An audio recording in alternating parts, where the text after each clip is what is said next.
Assalamualaikum warahmatullahi wabarakatuh. Kenalkan, nama saya Muhammad Haib dari PAI 4A. Di sini saya akan menjelaskan salah satu materi dari teori pembelajaran, yaitu faktor-faktor yang berperan dalam kegiatan belajar. Yang pertama ialah faktor internal. Faktor internal terdiri dari dua macam, yaitu faktor fisiologis dan faktor psikologis. Faktor internal adalah faktor-faktor yang berasal dari dalam diri sendiri yang dapat memengaruhi hasil belajar siswa.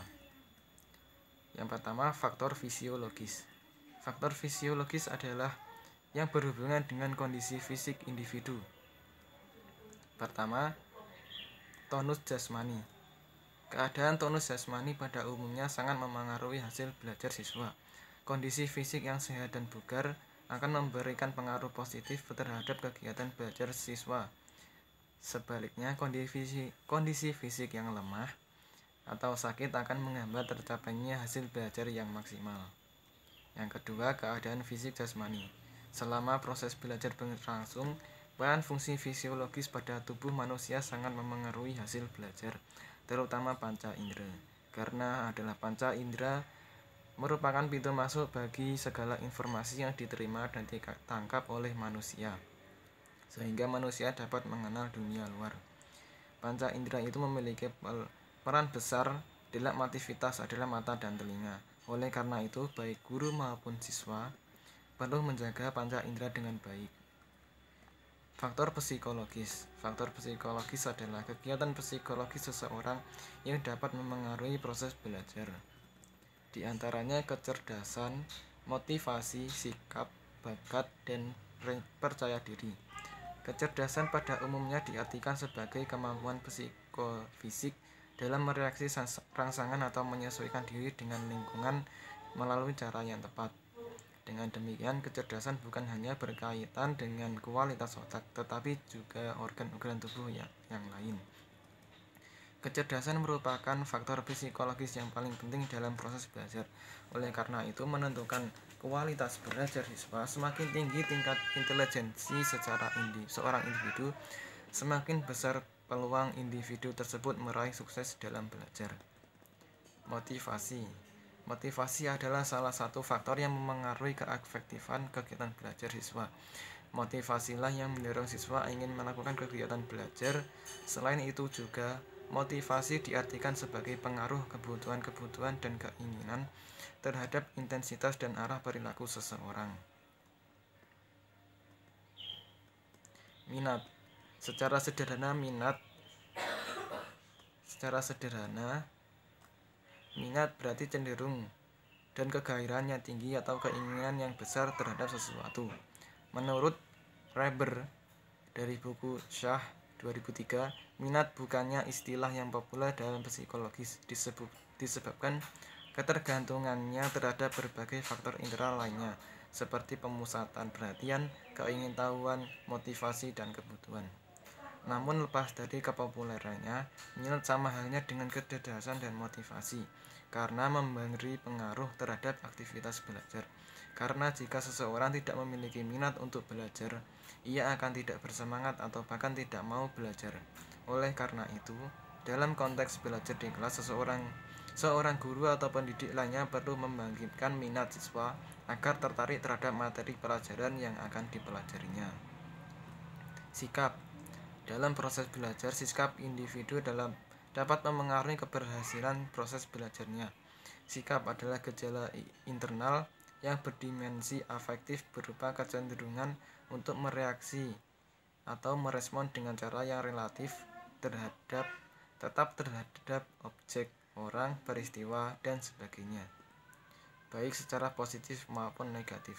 Sikap siswa dalam belajar dapat dipengaruhi oleh perasaan senang atau tidak senang pada performa guru, pelajaran, atau lingkungan di sekitarnya. Untuk mengantisipasi munculnya sikap yang negatif dalam belajar, guru sebaliknya berusaha untuk menjadi guru yang profesional dan bertanggung jawab terhadap profesi yang dipilihnya.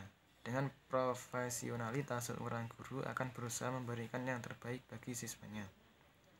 Bakat. Faktor psikologis lain yang memengaruhi proses belajar adalah bakat. Bakat didefinisikan sebagai kemampuan potensial yang dimiliki seseorang untuk mencapai keberhasilan pada masa yang akan datang. Pada dasarnya, setiap orang mempunyai bakat untuk mencapai prestasi belajar sesuai dengan kemampuannya masing-masing. Karena itu, bakat juga diartikan sebagai kemampuan dasar individu untuk melakukan tugas tertentu tanpa tergantung upaya pendidikan dan latihan. Rasa percaya diri. Rasa percaya diri timbul dari keinginan mewujudkan diri bertindak dan berhasil. Dari segi perkembangan, rasa percaya diri dapat timbul berkat adanya pengakuan dari lingkungan. Dalam proses belajar diketahui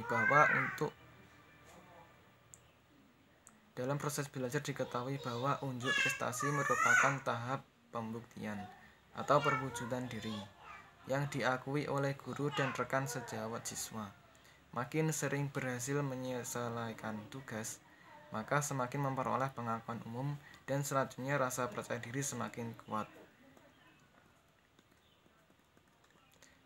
Yang kedua, faktor eksternal.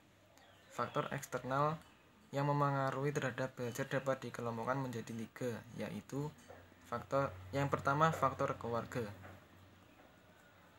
Faktor eksternal pertama yang memengaruhi prestasi belajar siswa adalah faktor keluarga. Siswa yang belajar akan menerima pengaruh dari keluarga berupa cara orang tua yang mendidik. Cara orang tua yang mendidik anaknya besar pengaruhnya terhadap belajar anaknya. Keluarga adalah lembaga pendidikan yang pertama dan utama. Yang kedua, relasi antar anggota keluarga. Relasi antar anggota keluarga yang terpenting adalah relasi orang tua dengan anaknya. Relasi ini erat kaitannya dengan cara orang tua mendidik. Baik atau tidaknya relasi antar anggota dapat dilihat dari cara orang tua mendidik. Suasana rumah. Suasana rumah adalah situasi atau kegiatan atau kejadian yang sering terjadi di dalam keluarga di mana anak berada dan belajar. Rumah yang tegang, ribut, dan sering terjadi cekcok akan menyebabkan anak menjadi bosan di rumah, suka keluar rumah. Akibatnya belajar menjadi kacau. Keadaan ekonomi keluarga. Keadaan ekonomi keluarga erat hubungannya dengan belajar anak.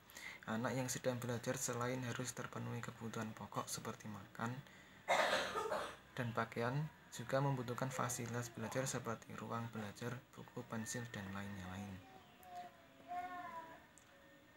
Faktor sekolah. Faktor sekolah yang memengaruhi belajar meliputi metode belajar.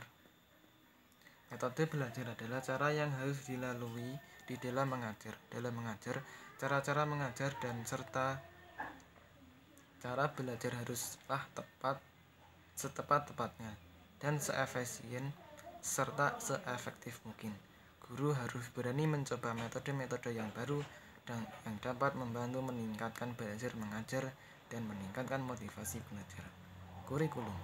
Kurikulum adalah sejumlah kegiatan yang diberikan kepada siswa.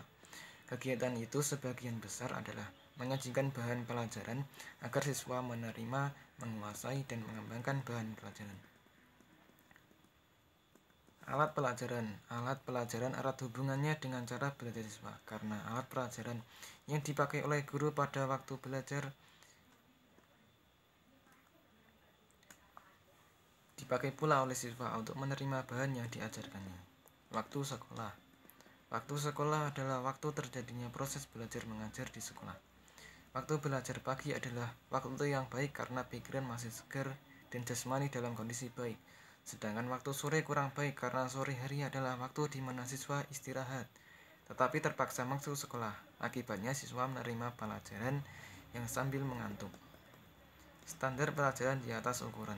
Perkembangan psikis dan kepribadian siswa berbeda-beda, sehingga membuat penguasaan siswa terhadap materi juga berbeda pula. Guru dalam menuntut penguasaan materi harus sesuai dengan kemampuan siswa masing-masing. Keadaan gedung. Dengan jumlah siswa yang banyak serta variasi karakteristik mereka, masing-masing menuntut keadaan gedung yang memadai dalam setiap kelas. Dengan kondisi gedung yang baik akan membuat siswa belajar dengan enak dan nyaman. Metode belajar. Banyak siswa melaksanakan cara belajar yang salah. Oleh karena itu, guru memberikan bimbingan dan pembinaan agar siswa dapat mengatur waktu dengan baik dan memilih cara belajar yang tepat. Dengan demikian, siswa dapat meningkatkan hasil belajarnya. Faktor masyarakat. Faktor masyarakat merupakan faktor eksternal yang juga berpengaruh terhadap belajar siswa, meliputi kegiatan siswa dalam masyarakat dapat menguntungkan terhadap perkembangan pribadi siswa tersebut. Tapi jika siswa mengambil bagian terlalu banyak akan mengganggu belajarnya. Oleh karena itu, kegiatan siswa dalam masyarakat perlu dibatasi agar tidak mengganggu belajarnya. Media massa seperti radio, TV, dan surat kabar. Media massa bisa memengaruhi pengaruh baik terhadap siswa dan belajarnya, tetapi juga bisa memberi pengaruh yang buruk terhadap siswa. Oleh karena itu, siswa perlu mendapat bimbingan dan kontrol yang cukup bijaksana dari orang tua. Teman bergaul. Pengaruh dari teman bergaul siswa lebih cepat masuk ke dalam jiwanya daripada yang kita duga. Teman bergaul juga baik akan berpengaruh baik terhadap diri siswa. Begitu pula sebaliknya, teman bergaul yang jelek pasti memengaruhi yang bersifat jelek pula. Bentuk kehidupan masyarakat. Lingkungan di sekitar siswa juga berpengaruh terhadap belajar siswa. Masyarakat yang terdiri dari orang-orang yang tidak terpelajar, penjudi, dan orang-orang yang memiliki kebiasaan tidak baik akan berpengaruh buruk terhadap siswa.